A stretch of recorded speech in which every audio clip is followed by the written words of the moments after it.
Mes chers concitoyens de métropole, d'outre-mer et de l'étranger, en ce 14 juillet, nous célébrons la France. Nous célébrons ce qui nous unit. Nous célébrons ce goût absolu de l'indépendance qu'on appelle liberté. Cette ambition de donner à chacun sa chance qu'on appelle égalité. Cette détermination à ne laisser personne sur le côté du chemin qu'on appelle fraternité.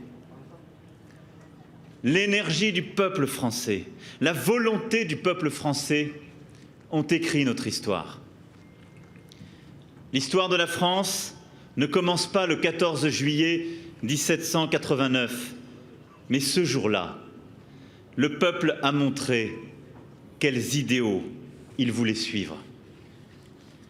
Et toujours, durant notre histoire, nous avons trouvé en nous cet amour de la patrie qui nous a sauvés, cette énergie pour nous unir autour de ces idéaux.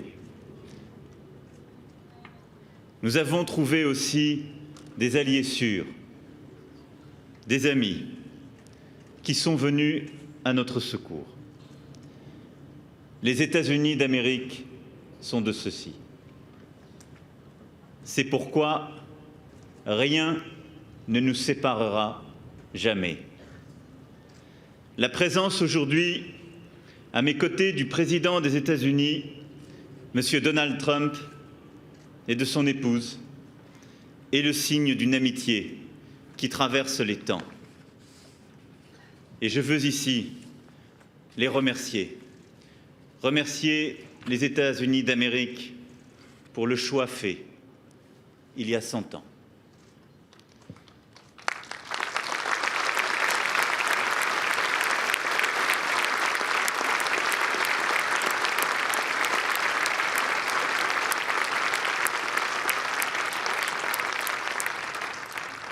Dans ce monde incertain qui est le nôtre, la démocratie, la liberté de penser, le droit de ne pas être considéré selon son origine religieuse ou selon sa couleur de peau, selon son sexe, ses opinions, le droit aussi de vivre en sécurité et d'éduquer ses enfants. Rien de tout cela ne va de soi. Ici, en France, et partout dans le monde, il est des hommes et des femmes qui ont choisi de s'engager, de risquer leur vie pour que ces droits vivent, prévalent. Ces hommes et ces femmes, ce sont nos soldats, nos policiers, nos sapeurs-pompiers, nos gendarmes, nos douaniers. Ce sont tous ceux qui nous protègent. Ils défilent en ce jour de fête nationale parce qu'ils sont l'armée de la liberté et des droits. Leur loyauté, leur dévouement, leur force nous permettent de vivre selon les règles que nous nous sommes choisies. Je veux ici les en remercier.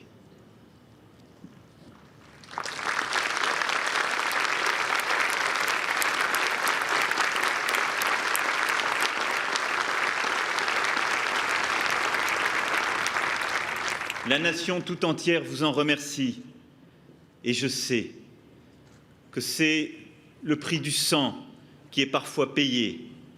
Je sais les morts pour la France, les morts au service de la France, qui laissent des veuves, des enfants, des parents, des proches. Chers concitoyens, depuis 100 ans, presque jour pour jour, la République prend tous ses enfants sous sa protection. Elle protège et assiste aussi les enfants des déportés et depuis peu les enfants des victimes du terrorisme. Ce sont les pupilles de la nation. Ils sont là, devant moi, et je leur adresse un salut chaleureux. Parce que les ennemis de la France, sur notre sol ou ailleurs dans le monde, vous ont pris un être cher. La France vous doit son soutien constant et durable. Je salue aussi les soldats blessés qui sont venus aujourd'hui, ceux qui sont encore hospitalisés et ceux qui, petit à petit, reviennent à une vie normale. Nous n'ignorions pas la grandeur de votre sacrifice et vous trouverez toujours la patrie à vos côtés dans la conduite de votre vie.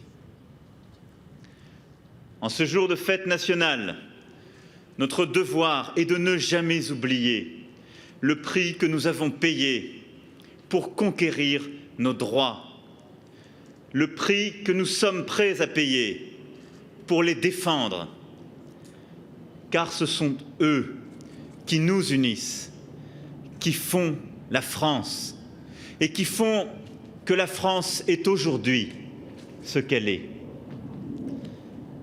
Je souhaite à toutes les Françaises, à tous les Français, à tous ceux qui ont choisi la France et à tous ceux qui l'aiment, une fête nationale sereine et joyeuse. Vive la République, vive la France.